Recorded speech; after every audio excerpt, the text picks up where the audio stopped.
Hi everyone, I'm back again with another video, but I would like to also let you know that this is a little bit different. It's going to be a movie review, but it's going to be a very unique movie review because usually I don't talk about Shakespeare at all on this channel. I like to get philosophical at times, but I never talked about Shakespeare or anything like that. But I want to talk about Othello. So this, I know this is a surprise. Like what? Like you want to talk about Othello? Yes, I want to talk about the 1995 movie Othello, starring Lawrence Fishburne. Uh, what's his name? Kenneth Branagh, and let's see, Irene Jacob. So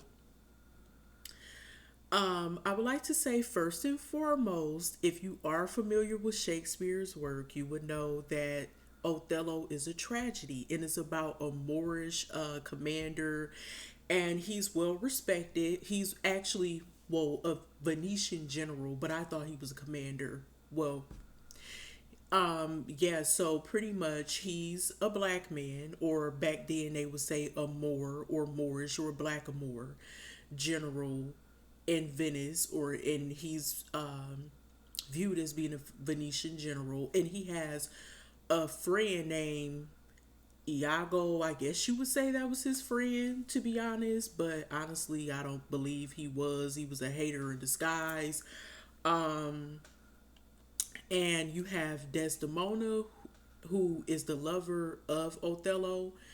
So this movie slash play, because it was a play first, and it talks a lot about different things. There are layers to this movie, such as race slash prejudice. You have uh, jealousy, which is the main core, along with the racist antics that you could hear throughout the movie. You have to really listen to the Shakespearean language, because that language was like, what, over 400 years ago? So, if I recall correctly, maybe a tad bit closer to 500 years ago now, I guess you would say. And you have to really pay attention to the lines that are being delivered by each actor or actress. So, the film actually was released in 1995, and it was directed by Oliver Parker, and it brings to life one of Shakespeare's most famous tragedies to the screen. So it stars Lawrence Fishburne as Othello. We have Kenneth Branagh, who played Iago, and we have Irene Jacob as Desdemona. And in the process, we as the movie progressed, actually, we noticed that Othello secretly married Desdemona. But his trusted officer slash supposed to be friend Iago has a lot of deep resentment, because he was passed over for the promotion as the general, the new Venetian general, right? So he wanted to destroy Othello. Doesn't that sound familiar? The shit that we hear about today. He wants to destroy Othello's happiness, his reputation, his love, his everything that's important to him. He wants to just destroy Othello. And he wants to create manipulation in the process. Well, he creates manipulative events, and he plants seeds of doubt and suspicion in Othello's mind. And Othello eventually becomes consumed by jealousy, and he began to stop trusting Desdemona, and their relationship began to crumble slowly but surely. And one tragedy leads to another, and everyone is affected in the process. I'm going to start off by saying that. So, you have the themes of jealousy, manipulation, racism, trust issues, and people being innately, I guess you would say, insecure. Okay? Or very insecure. Iago acts like a narcissist to me and like a psychopath as well. So what he's doing is he pretty much psychologically mind fucked or manipulated Othello by telling him lies and half truths uh, about certain situations that was happening, especially when it came to Desdemona and other events that was happening in their lives. It's like he wanted everyone to turn against him, to view him as maybe he wasn't truly worthy of that position from the beginning, or maybe he's not the good man that you think he is.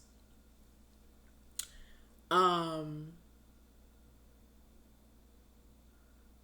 he every little trick in the book that Iago tried to do to Othello, as far as trying to manipulate and control situations and tell lies and half truths and a bunch of tomfoolery and malarkey to others, didn't work. But the one thing that made Othello crash out was the stuff that Iago was trying to tell him about Desdemona, who was his wife.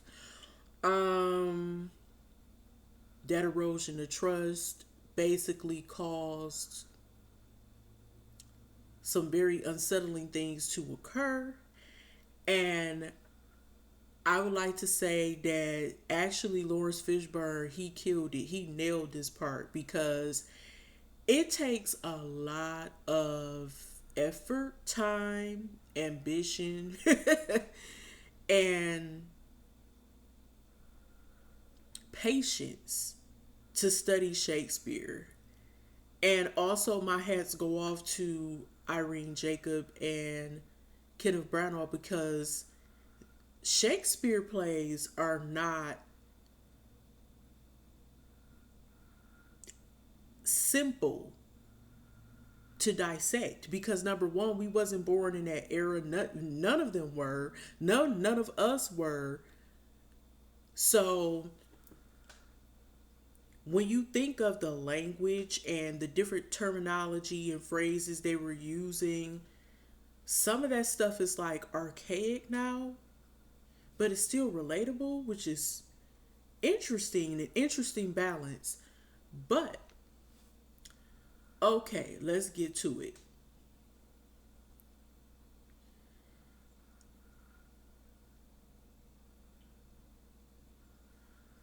Um, Othello was a very complex character. That's what I'm getting from what I remember. He was a very complex man, and from what I was reading through the Shakespearean language and jargon and all that, it's that it sounded like he came from humble beginnings, and he was talking about some cloth with strawberries on it that his mother gave him, and he also was epileptic. He had seizures and stuff like that when he was growing up, and it sounded like he came from very humble beginnings. So he have a story that's like from nothing to something type of category or situation he will fall under. And from what it sounds like, I'm just gonna keep it real. Okay.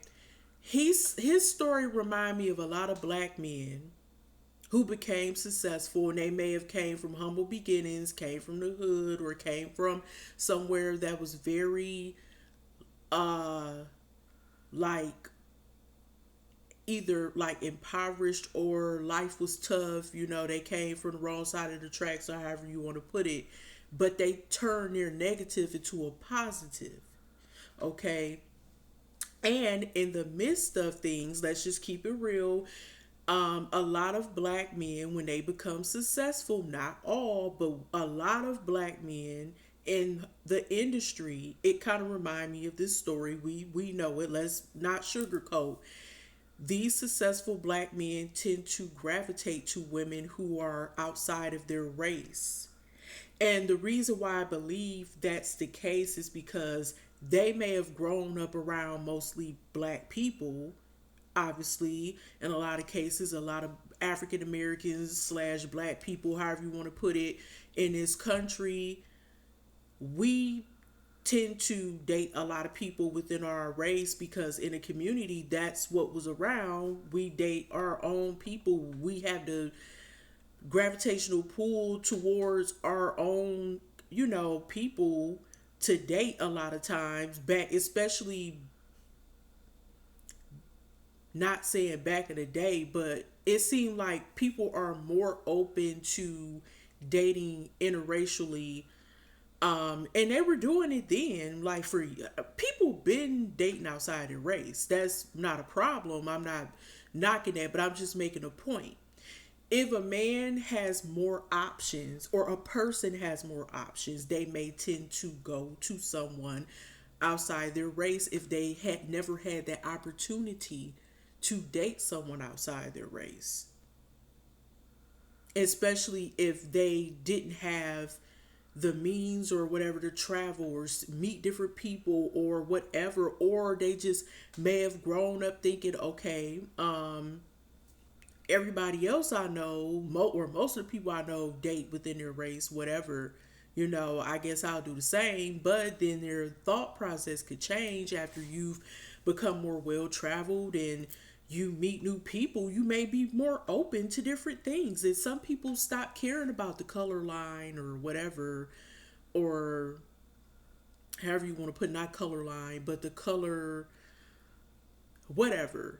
Yeah, like it's no like there are no more barriers or no more restrictions. It's like they don't care about what color or what race rather, or color, or however you want to put it, complexion or whatever, ethnicity. They're just open to love in general. Some people mindset just change.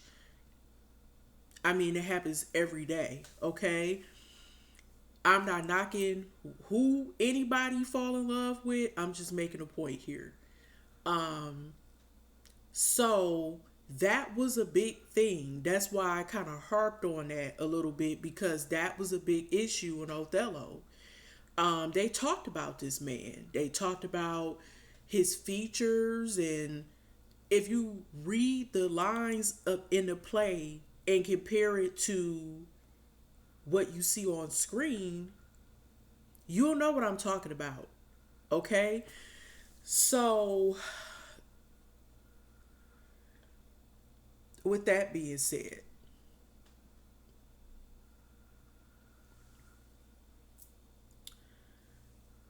Iago is very jealous, very manipulative.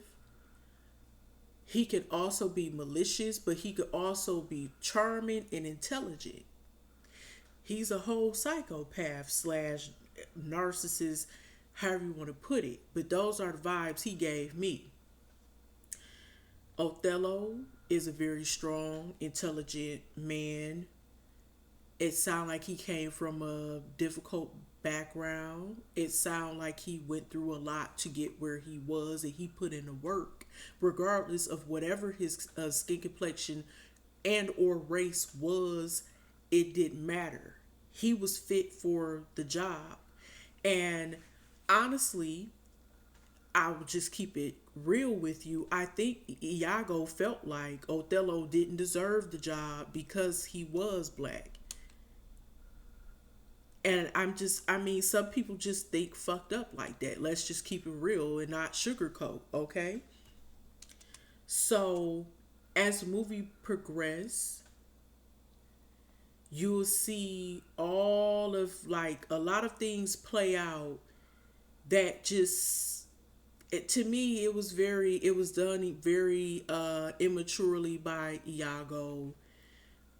What time in the day do you have to sit around and plot and scheme to destroy another man's life, while you could have been doing something more productive? Since you didn't get the role of the general or commander or whatever, you could have been working on yourself, Iago, to improve your character instead of plotting and scheming and trying to ruin somebody else's happiness and marriage and love life and whatever. Okay? Because from what it sounds like, Othello was really in love with Desdemona. He even said that Desdemona pretty much loved him for who he was, and not just talking about his race, but she loved up hearing about him tell stories about his life and how he experienced certain things. I believe that Othello was older than Desdemona too, from my understanding. In the play, I think he might have been a little older than her.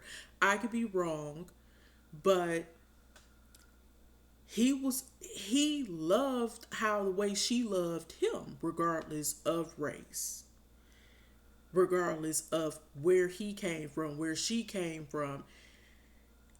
It seemed like they genuinely enjoyed each other's company, and they fulfilled each other in various ways. Okay, that went beyond, that ascended beyond race. So, pretty much, as we know, this man is a respected military commander. He's achieved success, great success, and all these wonderful accomplishments from what I read via the screenplay that we had to read like when I was younger. And I also went back to look at some of the plays, lines and things of that nature. He still feels like an outsider because he's constantly reminded of how he's a black man or a Moor or Moorish person or blackamoor as they would say back then, being in a predominantly white Venetian society. And he faced a lot of prejudice and racism from people around him. And people didn't bite their tongue about what they had to say about him. And that hurt him deeply because it's like, it shows how a lot of black men feel, and black people in general may feel.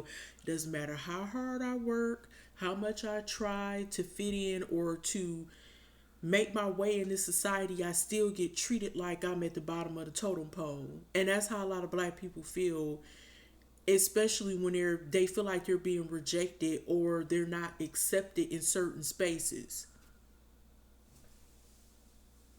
That can include corporate America too, to be honest. And he start questioning people around him. Do they really care for me? Are they just around me because they have to be, because I'm the commander or general and I am in a position of power, and they only deal with me because they have to and not because they want to? Are these people only kind of sucking up to me because I do have this title, but they really don't like me because I can hear them whispering and talking shit about me in the corner or the background? Talking about how the way I look, talking about how I dress. I look weird to them. I dress weird. They don't like how I wrap my hair or whatever. Because, in the other Othello, some depictions of Othello, they would show him with his head wrapped, like a turban. And he had the full Moorish regalia on, okay? And in the movie, you can see the manifestation of jealousy just growing and growing and growing. It gives like a snowball effect because Iago becomes more and more malicious. It's like each time he see Othello, and especially when he married Desdemona, it just made him red hot. He just, the demon inside him just, really activated, okay? He couldn't stand a black man with a white woman too back then, honey. Please. We talk back and talk about, was this 1500 or something like that. This was way back. This had to been like in the, when was this played? Like, had to been like in the 1600s or something. I don't know. I can't remember. But it had to been like in the 1600s or something like that. Okay, this was an old play, honey. Shoot. But anyway,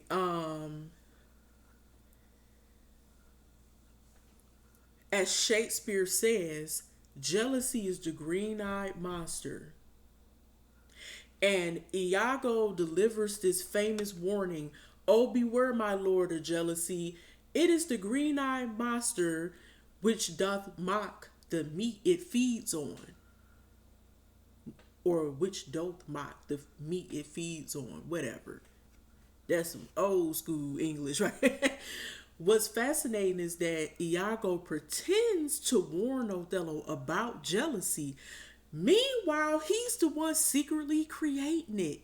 Isn't that about, ain't that about nothing? Isn't that something though? There I go playing on words.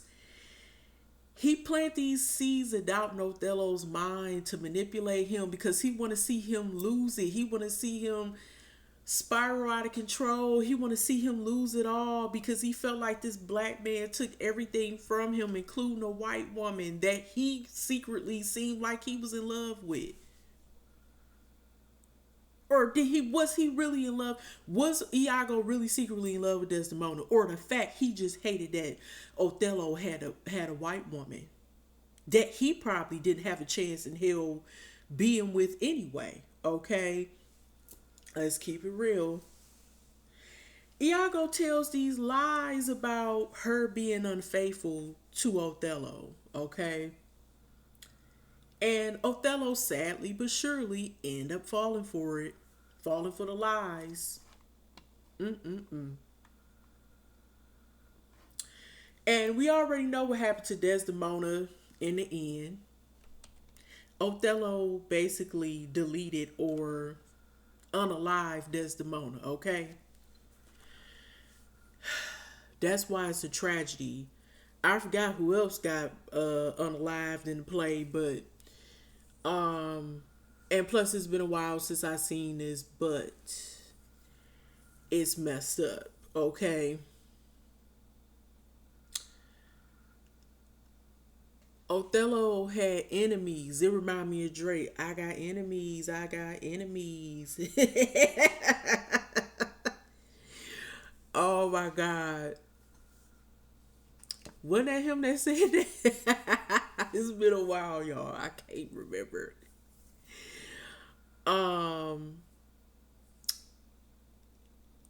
Iago, he's so shady. He said that I am not what I am. Yes, you are. Quit playing with our minds and quit playing with Othello's mind.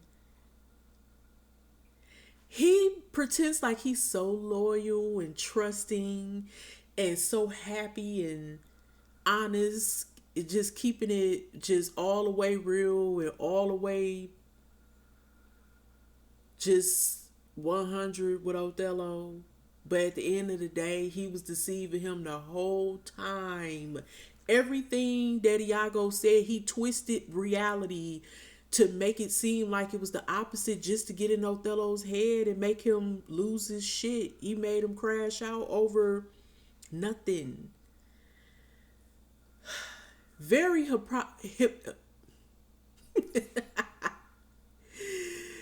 very much so a line filled with hypocrisy. I am not who I am. You are exactly who you are, sir. Iago. Othello ended up realizing the truth at the end, but it was too late because he couldn't reverse what he did. The person he trusted most was the very person who was out to destroy him. He wanted his blood. He couldn't fucking stand Othello. Iago fucking hated Othello. He couldn't stand him. And that shows that your enemies can also be your so-called friends. They could be by your side every day, on the side of you, pretending that they rooting for you, that they love you, they're loyal, they're honest. And he wasn't any of those things. Iago was a straight up demon. He was diabolical. Love. There was true love between Desdemona and Othello, but it ended tragically all because of one person who ruined everything. One rotten apple spoiled the whole bunch, and that was Iago. It was horrible. It was horrible, y'all. How the way he did Othello, he ain't had to do that shit. But that greed, that jealousy, baby, that racism, prejudice, all that shit can make a person do some evil stuff. And here's the thing. Remember the line? I talked about this a little bit, but check this out. Othello had defended himself before the Venetian senators, and he claimed that he's not eloquent, yet he speaks with remarkable power and dignity. She loved me for the dangers I had passed, and I loved her that she did pity them. And he also talked about how his romance budded or blossomed between him and Desdemona. And he said that it was like genuine affection between them before Iago's manipulation destroyed that trust and that bond. And he said, excellent wretch, perdition catch my soul, but I do love thee. Okay? And Othello made passionate declarations of love for Desdemona, making the tragedy that follows even more heartbreaking. Farewell the tranquil mind, farewell content. Wow. Mm-mm-mm. As the jealousy begins to consume Othello, he also laments the loss of his inner peace by saying, arise, black vengeance from thy hollow cell. You know, this is crazy. After he got into this fit and rage of anger and wanted revenge, after believing Iago's lies and stuff, he said, oh, blood, blood, blood. You know, this was some wild shit. Okay. Othello, during his final speech, he asked to be remembered not as a monster, but as a man whose overwhelming love was corrupted by deception and jealousy. I kissed thee ere, I believe that's how you ere. I kissed thee the ere I killed thee. No way but this, killing myself to die upon a kiss. That's crazy. Mm-mm-mm. Farewell the tranquil mind. That's when the jealousy began. He lost it. He was telling us that his mind was no longer at peace. And with the arise black vengeance, his mind descended into rage. Love not wisely but too well, tragic self-reflection. This man really loved this woman. And he couldn't love her freely, and he couldn't even live his own life freely because of some stupid shit that one jealous man created. This world of lies and just a bunch of BS because he was jealous of Othello and his accomplishments, and he was jealous that Othello had the life he wanted as well, and possibly the woman he wanted too. It's a damn shame. And let's see. I want to ask a question.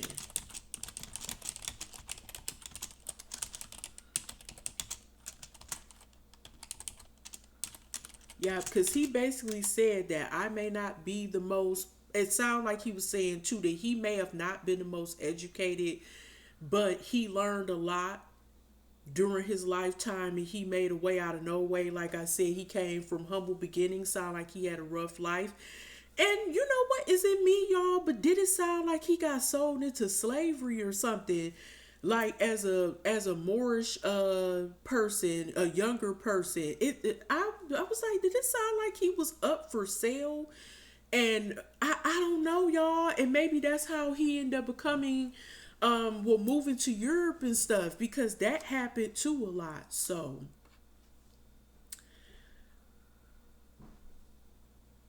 the shit hit the fan when Othello started believing the lies that Desdemona had been unfaithful with Cassio, and as Othello become consumed by jealousy, he figured he was carrying out justice by confronting Desdemona in her bedchamber, and he unalived her despite her pleas of innocence. And shortly after that, the truth began to emerge, and Iago's wife Emilia, she revealed that Desdemona was faithful and that Iago had orchestrated the entire scheme out of jealousy and rage. Okay, Emilia explains that she unknowingly helped Iago by giving him Desdemona's handkerchief when he then used as false evidence of an affair. Okay, so as the plot as when the plot began to unravel or became exposed, um from my understanding, Othello unalived Emilia to silence her. However, otherwise, uh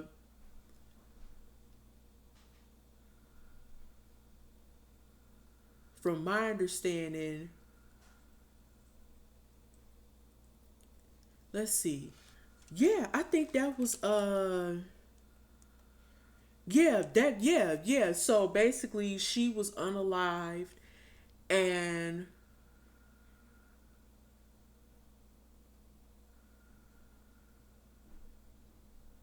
wait a minute. I'm sorry. I don't think that was Othello that unalived Emilia. I think that might have been Iago who did that to her. And wow. Said he's arrested but refuses to explain his motives further.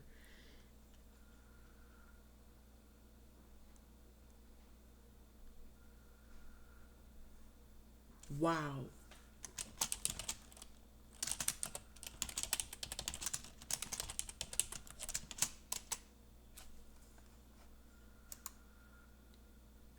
Yes.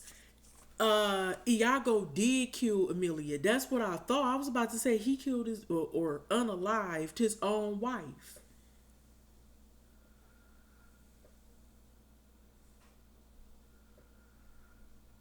Cause he stabbed her and she died. Um Even while she was dying slowly but surely, Emilia kept defending Desdemona and exposed his lies. She was the character who finally revealed the truth. She told the truth. And her testimony had cleared Desdemona's name, and she was not cheating. She was not philandering, or however you want to put it. And Othello was forced to realize that he had been manipulated. And it leads directly to Iago being arrested and Othello's tragic final decision because he chose to harm his wife too. He unalived his wife as well. That's crazy. And Othello, he became overwhelmed with guilt because he realized that he murdered or unalived an innocent woman. That's why he wanted to be remembered as someone who loved not wisely but too well, and meaning that his judgment and him being consumed by jealousy and manipulation caused him to crash out and also unalive his own wife off of some false accusations that he had no proof of at the time, or he thought he did, but it was all a lie. It was a scheme. So this is what happens when you have jealousy, mistrust, racism, and deceit or deception plaguing your relationship and your life in general.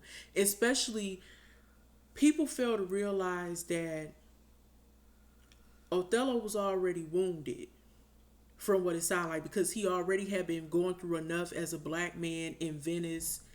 So